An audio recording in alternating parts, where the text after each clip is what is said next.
Michael Rodriguez adjusted his worn baseball cap and checked his watch for the third time in 5 minutes. The afternoon sun beat down on the aluminum bleachers of Roosevelt Elementary School's baseball field, and he could already feel sweat forming on his forehead. He wasn't used to sitting still for long periods anymore, not since he'd returned from overseas. The constant need to stay alert, to watch for threats, had become second nature during his 2 tours in Afghanistan. Even here, at his 8-year-old son's Little League game, his eyes automatically scanned the perimeter, noting exits and potential cover positions. "Dad, you made it." Tommy's voice cut through his wandering thoughts. His son came running over from the dugout, his uniform already dusty from warm-up practice. The boy's face lit up with pure joy, and Michael felt that familiar tightness in his chest, the overwhelming love mixed with guilt that had become his constant companion since returning home. "Wouldn't miss it for the world, buddy," Michael said, ruffling Tommy's dark hair. "You ready to show them what Rodriguez men are made of?" Tommy grinned and nodded enthusiastically before running back to join his teammates. Michael watched him go, marveling at how much his son had grown in the months he'd been deployed. The deployment had ended 6 weeks ago, but the readjustment to civilian life felt harder than he'd expected. Simple things like grocery shopping or sitting in traffic could trigger his hypervigilance. Loud noises made him jump. Crowds made him nervous. But watching Tommy play baseball, that felt normal. That felt like home. Michael climbed the bleachers and found a spot in the middle section, far enough from the chattering parents to have some peace, but close enough to cheer for Tommy when the moment came. He wore his usual civilian clothes, faded jeans, a plain gray t-shirt, and a denim jacket despite the heat.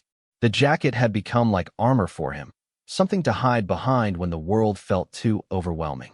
As he settled onto the metal bench, he noticed he wasn't the only veteran in attendance. About 10 seats down and 2 rows back, an older man sat alone, reading what appeared to be a military publication. The man had the unmistakable bearing of a career military officer, straight posture, alert eyes, and an air of quiet authority. Michael recognized the type immediately, though he tried not to stare. The game began with the usual chaos of 8-year-old baseball. Kids ran to the wrong bases, forgot to run at all, or stood in the outfield picking dandelions. Parents cheered encouragement while coaches patiently redirected their young players.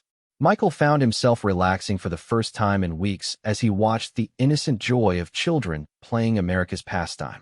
Tommy's team, the Roosevelt Rangers, was up to bat first. Michael watched nervously as his son stepped up to the plate in the 4th position. Tommy had been practicing his swing all summer, determined to improve after striking out in their last game. The boy took his stance, just like Michael had taught him, and waited for the pitch. The first throw was wide, and Tommy wisely let it pass. Ball 1. The second pitch came right down the middle, and Tommy swung with everything he had. The crack of the bat connecting with the ball sent a thrill through Michael's heart. The ball sailed over the second baseman's head and landed in the gap between center and right field. Tommy took off running, his little legs pumping as hard as they could go.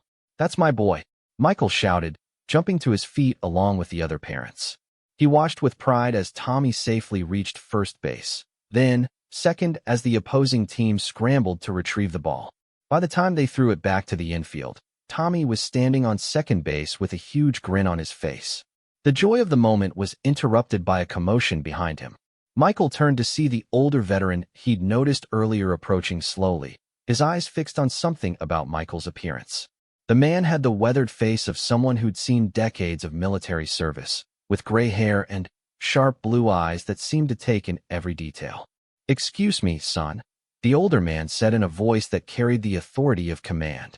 "I don't mean to intrude, but is that a 173rd Airborne patch I see on your jacket?" Michael's hand instinctively went to his sleeve, where indeed a small, faded patch from his unit was barely visible on the worn denim. He'd forgotten it was there. The jacket had been with him through both deployments, and various patches and insignia had found their way onto it over the years. Most had been removed when he'd returned to civilian life, but apparently he'd missed this one. "Yes, sir," Michael replied automatically, the military courtesy ingrained after years of service. "Sky soldiers."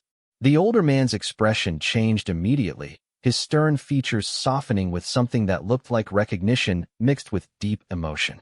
Colonel James Patterson, retired, he said, extending his hand. And you are? Staff Sergeant Michael Rodriguez, Michael replied, shaking the offered hand. The colonel's grip was firm and steady, despite his apparent age. Rodriguez, Colonel Patterson repeated slowly, as if testing the name. Staff Sergeant Rodriguez of the 173rd. You wouldn't happen to be the Rodriguez from Bravo Company, would you? The one who was at Firebase Charlie in 2018. Michael felt his blood run cold. Firebase Charlie. He hadn't heard that name spoken aloud since his debriefing sessions. The memories that name triggered were ones he'd been working hard to bury, the constant mortar attacks, the supply convoys that never made it through, the friends who didn't make it home. His hands began to tremble slightly, and he shoved them into his pockets. Yes, sir, he managed to say. I was there. Colonel Patterson stared at him for a long moment, and Michael could see the man's mind working, processing information, making connections. The noise of the baseball game seemed to fade into the background as the two veterans faced each other on the bleachers. Son, the colonel said quietly, I think you and I need to have a conversation. But first, let's watch your boy finish his game. Michael nodded, not trusting himself to speak. He turned back toward the field, but his attention was no longer on the game. His mind was racing back to those dusty mountains of Afghanistan, to Firebase Charlie, and to events he'd tried desperately to forget. Why did this colonel know his name? What connection could there possibly be between this quiet man at his son's baseball game and the worst months of Michael's life? Tommy was still on second base, jumping up and down and waving at his father. Michael forced himself to wave back, to smile, to pretend that his world hadn't just shifted beneath his feet. Whatever Colonel Patterson wanted to discuss, it could wait until after the game. Tommy deserved his father's attention, deserved to have this moment untainted by the ghosts of Afghanistan. But, as the game continued, Michael couldn't shake the feeling that his carefully constructed civilian life was about to change forever. The colonel sat quietly beside him, occasionally cheering for good plays, but never taking his eyes off Michael for long. There was something in the older man's expression, a mixture of respect, sadness, and what might have been gratitude. The Rangers managed to score 3 runs that inning, with Tommy eventually making it home after his teammate hit a solid grounder to third base. As his son crossed home plate, Michael cheered as loudly as he could, pushing down the anxiety that threatened to overwhelm him. This was Tommy's day, Tommy's moment of triumph, and nothing from his past was going to ruin that. The game continued through 6 innings of typical Little League action, wild pitches, overthrown balls, and enough errors to make a professional coach weep. But the kids were having the time of their lives, and their joy was infectious. Michael found himself genuinely enjoying the game despite the colonel's presence beside him. When the final out was made and the Rangers had won 8-6, Tommy came running over to the stands with grass stains on his uniform and dirt streaked across his face. He was glowing with pride and excitement. Dad, did you see my double? Did you see how fast I ran? Tommy asked breathlessly. I saw everything, champ, Michael said, scooping his son into a hug. You were amazing out there. Your mom is going to be so proud when she gets home from her shift. Tommy hugged him tightly, and Michael felt that familiar surge of love and protectiveness.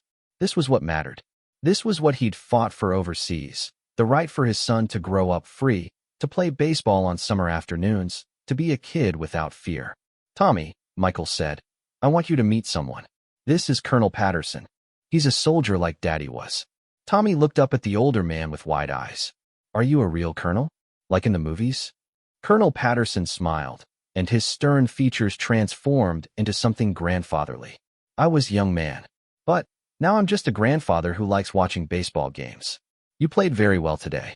Thank you, sir, Tommy said politely, the manners his parents had drilled into him showing through his excitement. Tommy, why don't you go collect your gear from the dugout? Michael suggested. I'll be right there. As his son ran off, Michael turned back to Colonel Patterson. The older man was watching Tommy with a soft expression that seemed oddly familiar, though Michael couldn't place why. He's a fine boy, the colonel said. Reminds me of my own grandson at that age. Thank you, Michael replied. He's everything to me. Colonel Patterson nodded slowly. I imagine he is. Michael, may I call you Michael? There are some things we need to discuss about Firebase Charlie. Things that I think you deserve to know after all this time. Michael's stomach tightened. Sir, I don't really like talking about that deployment. It was a difficult time. I understand completely, the colonel said. But sometimes the difficult conversations are the most important ones. What I have to tell you might help you understand some things that happened over there. Things that might not have made sense at the time. Before Michael could respond, Tommy came running back with his glove and bat. Dad, can we go get ice cream to celebrate? Mom said we could if we won. Michael looked down at his son's hopeful face, then back at Colonel Patterson. Where can we meet, sir? The colonel pulled out a business card and handed it to Michael. There's a diner on Main Street called Murphy's. Do you know it? Michael nodded. It was a quiet place where veterans sometimes gathered for coffee and conversation. Tomorrow morning, 0800 hours? The colonel suggested. I'll buy the coffee. I'll be there, Michael agreed, pocketing the card. As they parted ways, Michael couldn't shake the feeling that tomorrow's conversation would change everything. But, for now, he had ice cream to buy and a victory to celebrate with his son. Whatever secrets Firebase Charlie held could wait one more day. Walking to the car with Tommy chattering excitedly about the game, Michael tried to focus on the present moment. The warm sun on his face, his son's laughter, the simple pleasure of a small-town baseball game on a Saturday afternoon. Tomorrow would bring whatever it brought, but today belonged to Tommy and the Rangers and the sweet taste of victory. Still, as he drove toward the ice cream shop, Michael found his eyes checking the rearview mirror more frequently than usual, and his mind kept drifting back to Colonel Patterson's serious expression and the weight of unfinished business in his voice. Michael arrived at Murphy's diner 15 minutes early, a habit that had served him well in the military and seemed impossible to break in civilian life. The restaurant was exactly what he'd expected: worn linoleum floors, red vinyl booths that had seen better days, and the comforting smell of bacon grease and fresh coffee. A handful of early morning patrons sat scattered throughout the dining room, most of them older men who had the unmistakable bearing of veterans. He chose a booth near the back where he could see both the front door and the kitchen entrance, another habit from overseas that his wife Sarah often teased him about. She called it his paranoid seating, though she said it with affection rather than concern. Sarah understood better than most what the transition home had been like for him. As a nurse at the regional medical center, she'd seen plenty of returning veterans struggling with readjustment. The waitress, a woman in her 50s with kind eyes and a name tag that read Dolores, poured him coffee without being asked. "You waiting for someone, hon?" she asked. "Yes, ma'am. Colonel Patterson. He should be here soon." Her face lit up with recognition. "Oh, the colonel. He's one of our regulars. Comes in every Tuesday and Friday for the senior breakfast special. Good man. Lost his son in Iraq back in '05. Michael felt a pang of sympathy mixed with understanding. That explained the sadness he'd seen in the older man's eyes, and perhaps the reason he'd approached Michael in the first place. Fellow veterans often found each other, drawn together by shared experiences that civilians couldn't fully understand. Colonel Patterson arrived precisely at 8 o'clock, dressed in pressed khakis and a blue button-down shirt that somehow still looked military despite being civilian clothes. He spotted Michael immediately and walked over with the purposeful stride of someone accustomed to command. "Thank you for coming, son," the colonel said as he slid into the booth across from Michael. "I hope you don't mind meeting like this, but what I have to tell you isn't the sort of conversation for public places." Dolores appeared with another coffee mug and filled it without being asked. "The usual, Colonel?" "Thank you, Dolores. Just coffee for now." He waited until she'd moved away before turning his attention fully to Michael. "How long have you been back?" 6 weeks, Michael replied. "Still adjusting, if I'm being honest." The colonel nodded knowingly. "It gets easier, but it takes time. I've been retired for 8 years now, and I still catch myself checking corners and counting exits." They sat in comfortable silence for a moment, two soldiers recognizing something in each other that didn't need words. Finally, Colonel Patterson reached into his jacket and pulled out a thin manila folder.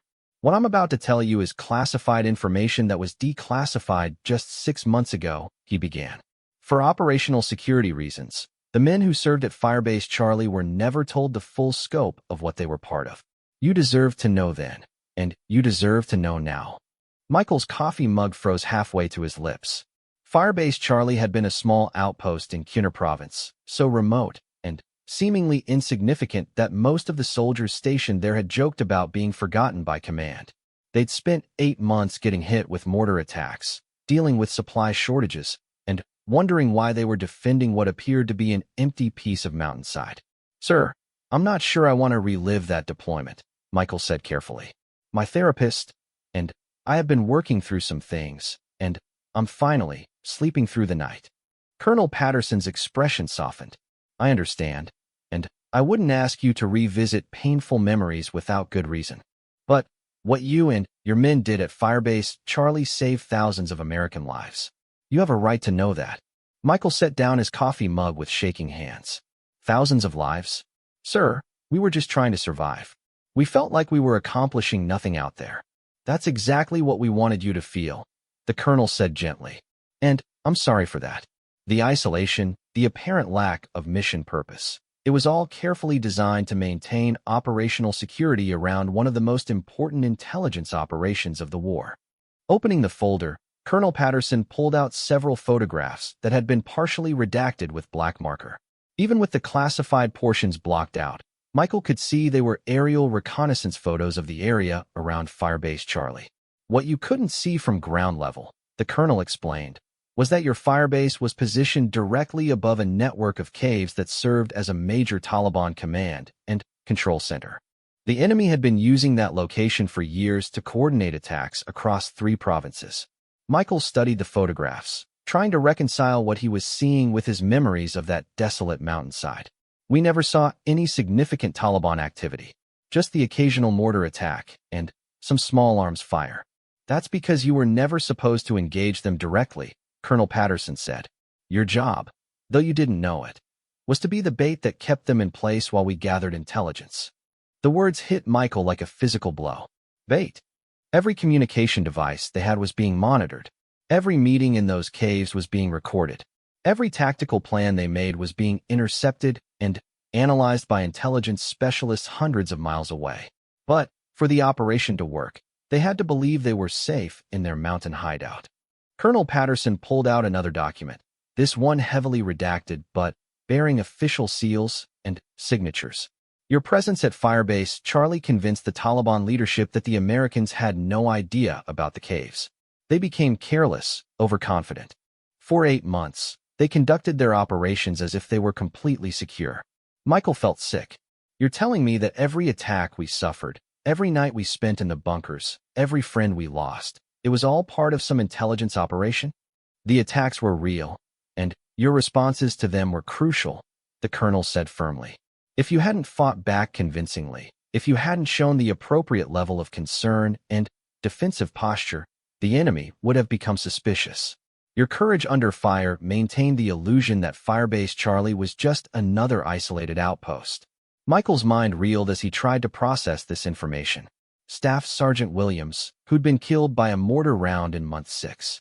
Private Johnson, who'd lost his leg to an IED on what was supposed to be a routine supply run. All of it had been orchestrated, planned, accepted as necessary casualties for some greater intelligence operation. "How many people knew?" he asked through gritted teeth. "At your level? No one. The Firebase commander had limited knowledge, enough to know the mission was important, but not the full scope. Only a handful of people in Washington and at Central Command knew the complete picture. And you? What was your role in all this?" Colonel Patterson's face showed the weight of years of carrying classified secrets.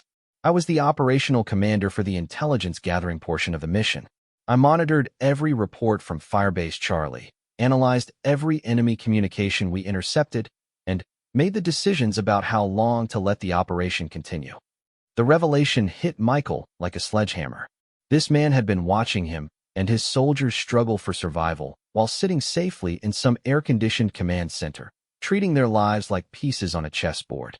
"You watched us suffer," Michael said, his voice barely controlled. "You watched good men die, and you did nothing to help us because it might compromise your intelligence operation." "I did everything in my power to minimize casualties while maintaining operational security," the colonel replied.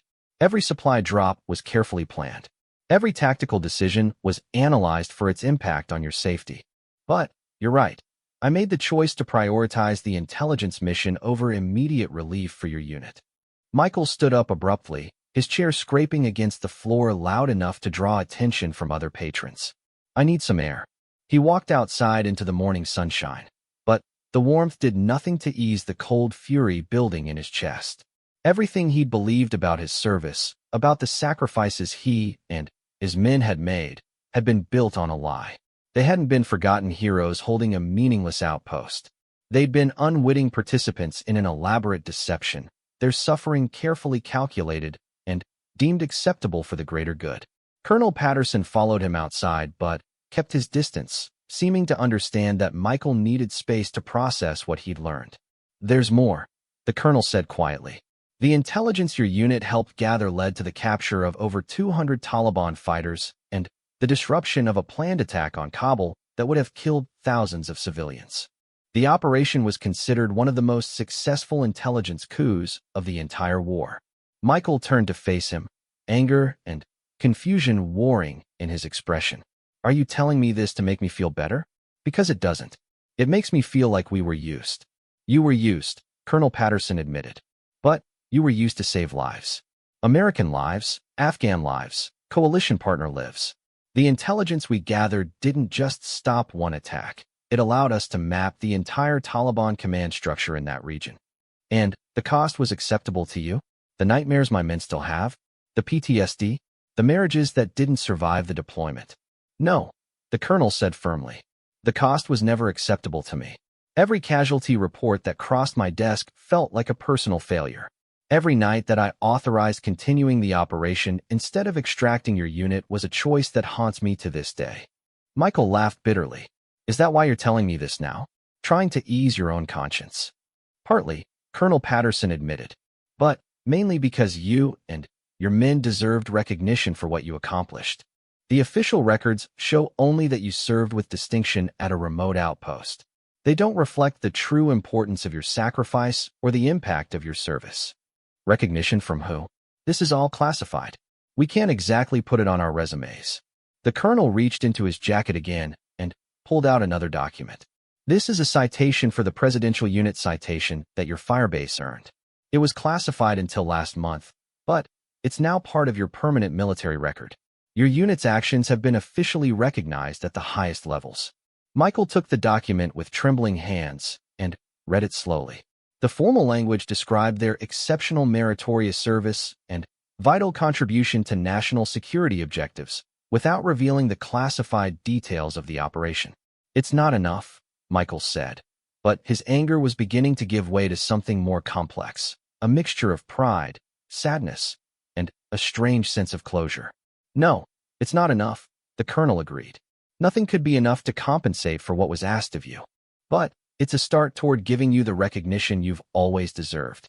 They stood in silence for several minutes, watching the morning traffic pass by on Main Street. Michael found himself thinking about his fellow soldiers, the ones who'd made it home, and the ones who hadn't. Would this knowledge help them or hurt them? Did they deserve to know that their sacrifice had meant something more than they'd ever realized? There's one more thing, Colonel Patterson said hesitantly. The reason I approached you yesterday wasn't entirely coincidental. I've been trying to track down members of your unit for months. Why? Because the families of the men who died deserve to know the truth about their loved one's service. And the survivors deserve to understand the full impact of what they lived through. Michael thought about his nightmares, about the therapy sessions where he'd struggled to find meaning in what felt like senseless suffering. Will telling them help? I don't know, the colonel admitted. But I believe they have the right to know. And I believe that understanding the true significance of their service might help some of them find peace. Michael looked down at the citation in his hands again. Presidential Unit citation, the highest honor that could be awarded to a military unit. He thought about Tommy, about how proud his son would be to know that his father had been part of something truly important. What do you need from me? He asked finally. Help me find the others, Colonel Patterson said. Help me tell them what they deserve to know. And, if you're willing, help me make sure that the lessons learned from Operation Silent Mountain are never forgotten. Operation Silent Mountain. That was the classified name for the intelligence operation. Your firebase was the centerpiece of the entire mission. Michael folded the citation carefully and put it in his pocket. I'll need time to think about this. to figure out how to tell my family, how to process what this means. Of course, take all the time you need. The colonel handed him another business card. When you're ready, call me. I'll be here. As they parted ways in the parking lot, Michael felt as though he was seeing the world with new eyes. The small town around him looked the same, but everything felt different. He wasn't just a veteran trying to readjust to civilian life. He was a soldier who had played a crucial role in one of the most important intelligence operations of the war. The weight of that knowledge felt both liberating and overwhelming. For the first time since returning home, he had answers to questions that had haunted him for years. But those answers came with new responsibilities and new burdens that he wasn't sure he was ready to carry. Driving home to his family, Michael found himself thinking about Tommy's baseball game and the simple joy on his son's face when he'd hit that double. Whatever complexities his military service had involved, whatever classified operations he'd unknowingly participated in, that moment of pure happiness was what mattered most. His son would grow up free, safe, and proud of his father's service. That was worth any sacrifice, any deception, any price that had been paid in the mountains of Afghanistan. Michael spent the rest of that Sunday in a daze, going through the motions of family life, while his mind processed the revelations from his meeting with Colonel Patterson. Sarah noticed his distraction during lunch, commenting that he seemed more distant than usual, but she didn't push for details. After 3 years of marriage to a veteran, she'd learned to recognize when her husband was wrestling with something that would take time to surface. Tommy, still glowing from his baseball victory, chattered endlessly about the game, replaying every moment with the enthusiasm only an 8-year-old could muster. Michael tried to focus on his son's excitement, but his mind kept drifting back to the manila folder, the classified documents, and the crushing weight of learning that everything he thought he knew about his service had been incomplete. That evening, after Tommy had gone to bed, Sarah finally cornered him in their small kitchen as he stood staring out the window at their backyard. "All right, what's going on?" she asked, wrapping her arms around his waist from behind. "You've been somewhere else all day?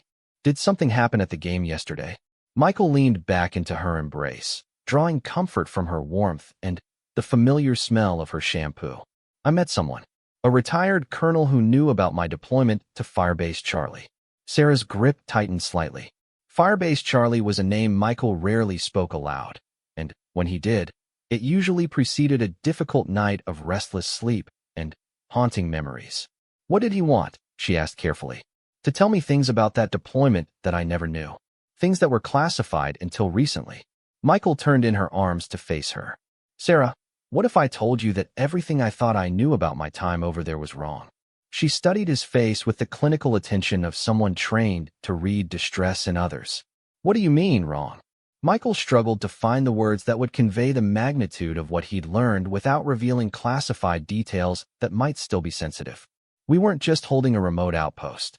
We were part of something bigger, something that actually mattered. But we never knew it." "Your service always mattered," Sarah said firmly. "You don't need some colonel to validate that. This is different."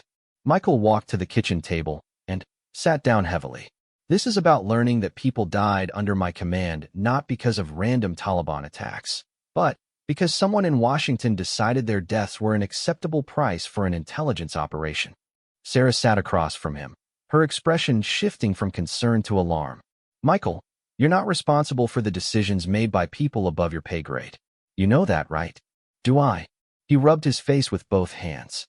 "I keep thinking about Williams, about Johnson, about all the nights I made decisions about patrol routes and duty assignments, never knowing that our real mission was to be sitting ducks." They sat in silence for several minutes, the weight of unspoken thoughts filling the space between them. Finally, Sarah reached across the table and took his hands in hers. "Tell me what you need," she said simply. "I don't know yet. The colonel wants me to help him contact the other survivors from my unit. He thinks they deserve to know the truth about what we were really doing over there." "And what do you think?" Michael considered the question carefully. "I think about Martinez, who's been struggling with survivor's guilt ever since he got home. Maybe knowing that his service actually prevented attacks, actually saved lives, might help him. Or maybe it'll make everything worse." "There's only one way to find out," Sarah said gently. "What if they blame me? What if they think I should have known, should have figured it out somehow? Then, they'll be wrong. Sarah replied without hesitation.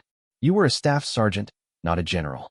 You followed orders, protected your men, and brought as many of them home as you could.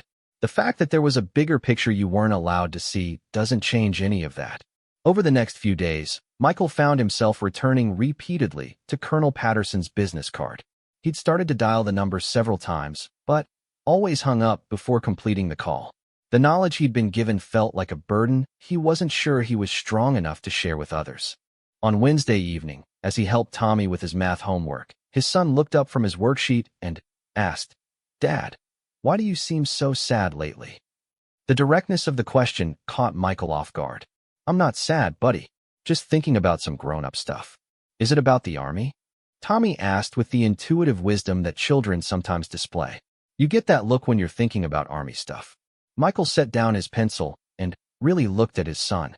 Tommy's dark eyes, so much like his own, were filled with concern that no 8-year-old should have to feel for their parent. Sometimes when soldiers come home from war, they learn new things about what happened while they were away, Michael said carefully. I just found out some information about my time in the army, and I'm trying to figure out what to do with it. Is it bad information? Not bad exactly. Just complicated. Tommy nodded as if this explanation made perfect sense. Maybe you should talk to someone about it. That's what you always tell me when something's complicated. The simple wisdom of his son's advice struck Michael like a revelation. He'd been so focused on the weight of responsibility that he'd forgotten the most basic principle of military service. No one fights alone. That night, after Sarah and Tommy had gone to bed, Michael finally dialed Colonel Patterson's number. I was hoping you'd call. The colonel's voice came through clearly despite the late hour. I've been thinking about what you said, about contacting the other members of my unit, Michael began. I think you're right. They deserve to know. I'm glad to hear that. I've managed to track down contact information for most of the survivors, but I'd rather approach them through someone they trust. Someone who was there with them. Colonel Patterson arranged to meet with Michael the following day to go over the list of names and discuss the best approach for reaching out to each man. When Michael arrived at the colonel's hotel room, he found the older man surrounded by files, photographs, and what appeared to be extensive research on every member of the Firebase Charlie garrison. Sergeant Martinez is living in Phoenix now, the colonel began, pointing to a file. He's been in and out of VA programs for the past 2 years, struggling with depression and alcohol abuse. His family is concerned about him. Michael's heart sank. Martinez had been one of his best soldiers, a natural leader who'd kept morale up during the worst times at the Firebase. Learning that he was struggling hit Michael harder than he'd expected. What about Cooper? Michael asked, remembering the young private who'd been the unit's communications specialist. Corporal Cooper is doing well, actually.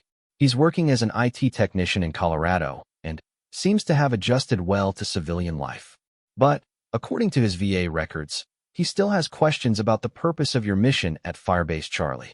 They went through the list methodically, 12 survivors out of the 18 men who'd served at the Firebase. Each file told a story of readjustment, some successful, others struggling. Michael found himself wondering how different their paths might have been if they'd known from the beginning that their sacrifice had served a greater purpose. I'd like to start with Martinez, Michael said finally. If anyone needs to hear this, it's him. Colonel Patterson handed him a phone number. His sister gave me this number.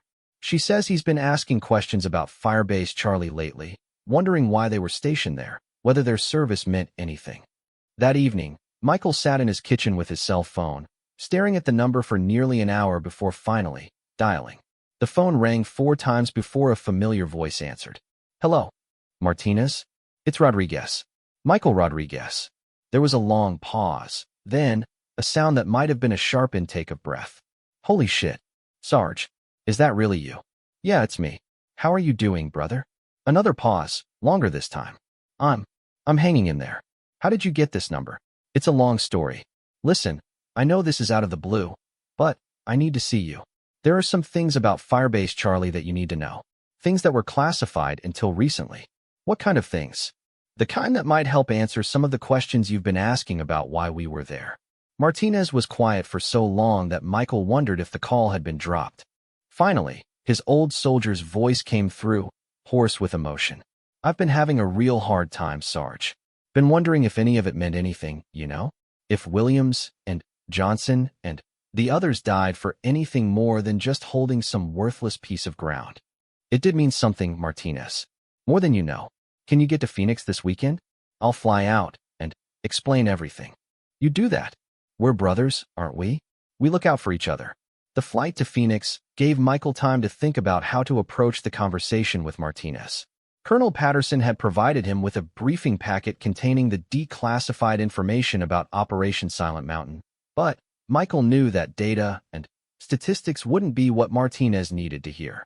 He needed to understand that his service had mattered, that his friends had died for something meaningful.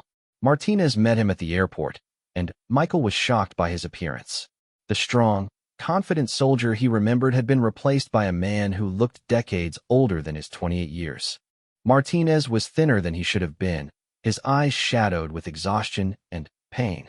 "You look good, Sarge," Martinez said as they embraced. "Civilian life treating you well?" "It has its challenges," Michael replied diplomatically. "You ready for this conversation?" They drove to a quiet park on the outskirts of Phoenix, a place where they could talk without interruption. As they sat at a picnic table under the desert sun, Michael felt the weight of responsibility settling on his shoulders.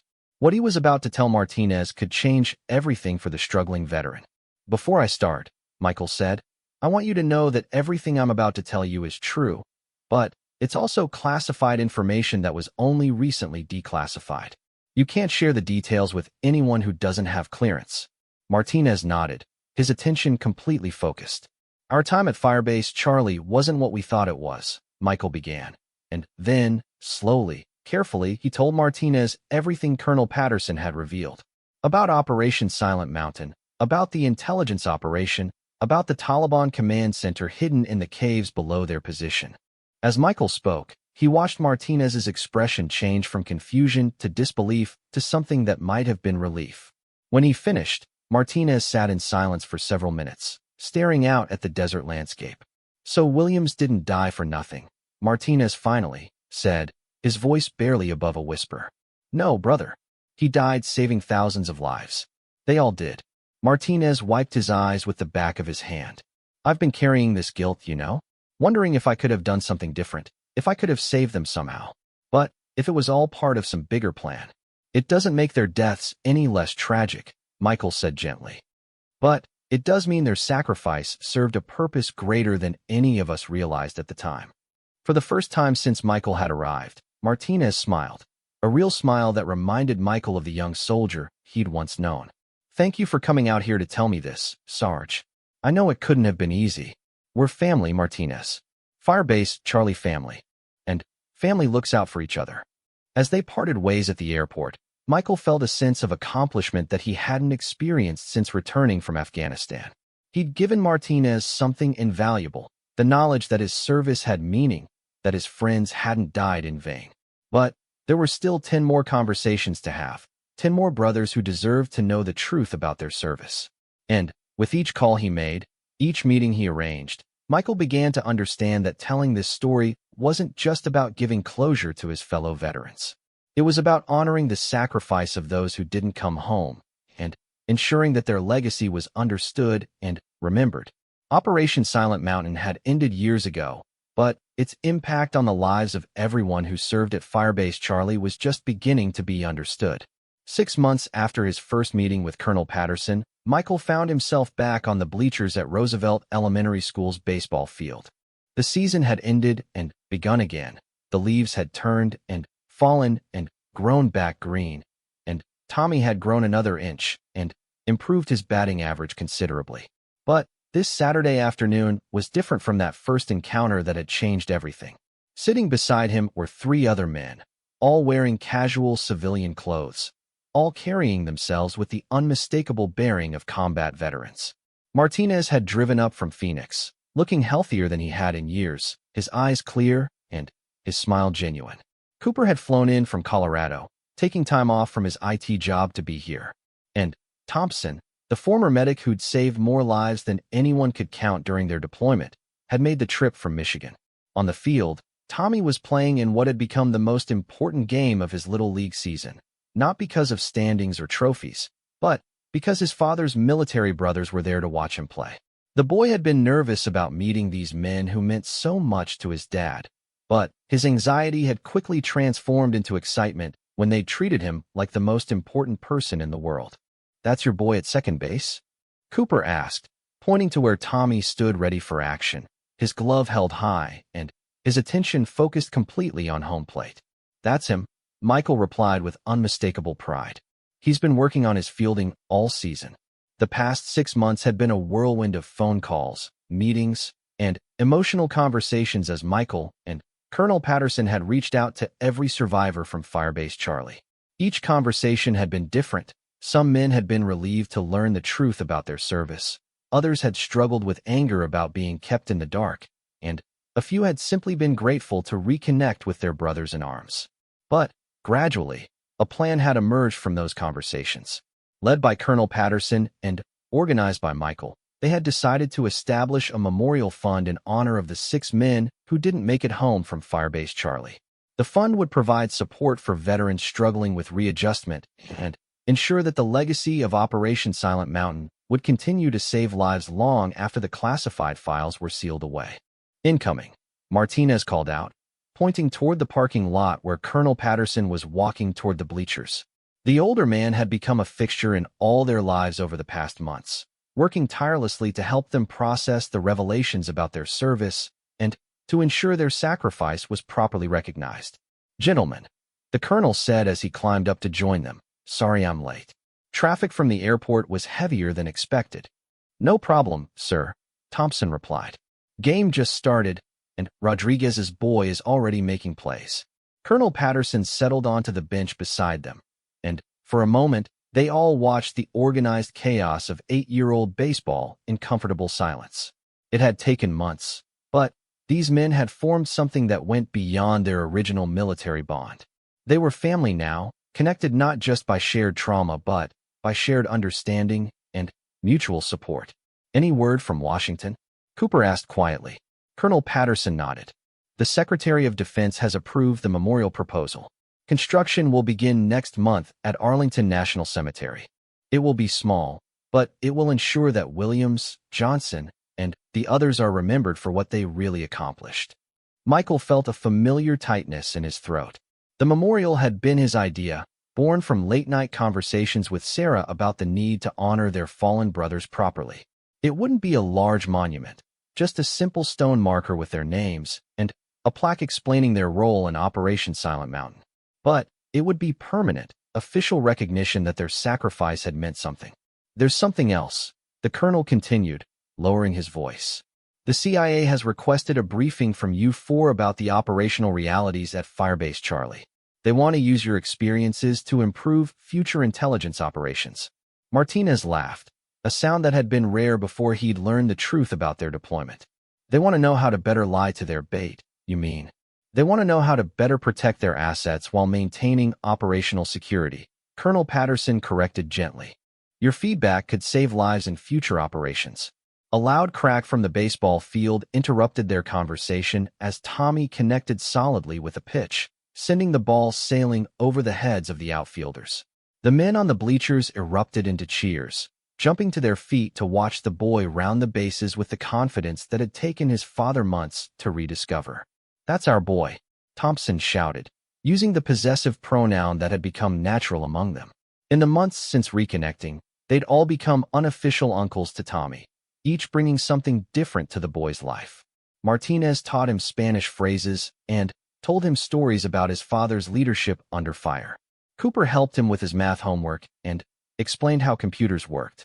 Thompson shared his knowledge of first aid and taught Tommy about taking care of others.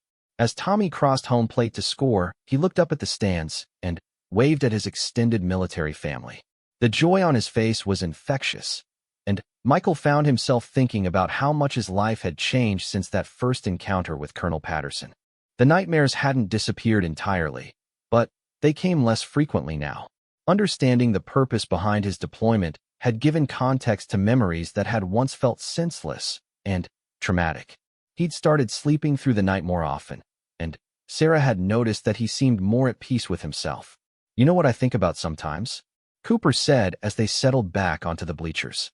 I think about how different everything would have been if we'd known from the beginning what we were really doing over there. Better or worse? Martinez asked. Different, Cooper replied. Maybe better in some ways, maybe worse in others. But definitely different. Michael had wrestled with the same question countless times.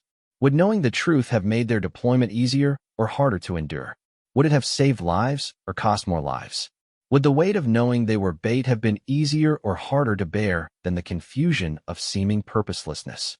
I think we were lucky not to know, Thompson said quietly. If we'd understood that we were there to be targets, we might have acted differently. Might have been less natural, less convincing.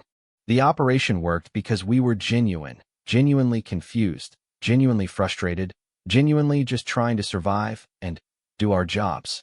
Colonel Patterson nodded slowly. That's exactly what the intelligence analysts concluded in their after-action report. Your authentic responses to a seemingly pointless assignment were what made the deception work.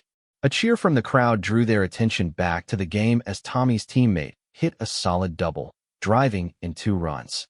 The Rangers were ahead by 4 runs now, and Tommy was having the game of his young life. But, more importantly, he was playing with joy, free from the weight of secrets and hidden purposes that had shaped his father's military service. I've been thinking about retirement, Colonel Patterson said unexpectedly. Really retirement this time, not just switching from active duty to consulting. What would you do? Michael asked. Spend time with my grandson. Maybe do some volunteer work with veteran organizations. I've spent enough years keeping secrets. I'd like to spend the rest of my time helping people heal from the secrets that were necessary. As the game moved into its final innings, the conversation turned to lighter topics. Tommy's academic progress, Martinez's new job at a Phoenix construction company, Cooper's upcoming wedding, Thompson's decision to go back to school for his nursing degree. These were the conversations of normal men living normal lives, no longer defined primarily by their military service, but enhanced by it. When the final out was made and the Rangers had won decisively, Tommy came running over to the stands with his usual post-game enthusiasm. Did you see that hit in the 5th inning? He asked breathlessly. I think I'm getting better at reading the pitcher. You're definitely getting better, Michael agreed, scooping his son into a hug. Uncle Martinez thinks you might have a future in baseball if you keep practicing. Tommy looked seriously at Martinez. Do you really think so? Kid, I think you can do anything you set your mind to, Martinez replied with complete sincerity. Your dad taught me that the most important thing is never giving up, no matter how hard things get. As they walked toward the parking lot, Tommy chattering excitedly about the game while the adults followed behind, Michael reflected on the journey that had brought them all to this moment. A chance encounter at a Little League game had led to revelations that changed how they understood their service and their sacrifice. But, more than that, it had led to healing, for himself, for his brothers, and hopefully for the families of those who didn't make it home. Same time next month? Colonel Patterson asked as they prepared to part ways. Wouldn't miss it, Cooper replied, and the others nodded in agreement. They'd established a tradition of gathering for Tommy's games whenever possible, using baseball as an excuse to maintain the connections they'd rebuilt. As the others drove away, Michael walked to his car with Tommy, who was still reliving every moment of the game. Sarah would be getting off her shift at the hospital soon, and they'd planned a family dinner to celebrate another Rangers victory. Dad, Tommy said as they buckled their seat belts. Yeah, buddy. I'm glad your Army friends came to watch me play. They seem really nice. They are nice, Michael agreed. They're family. Are you happy that you found them again? Michael considered the question as he started the car. Very happy.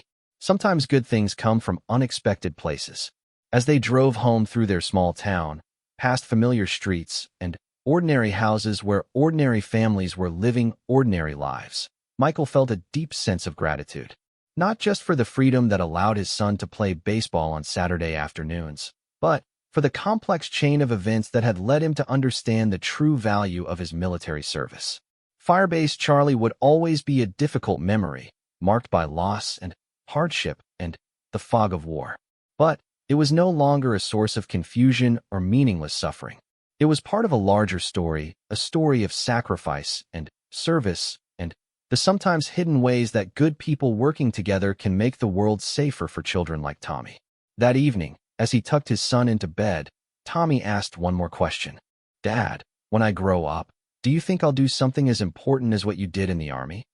Michael smiled, thinking about everything he'd learned in the past 6 months about purpose and service and the many different ways people can make a difference in the world.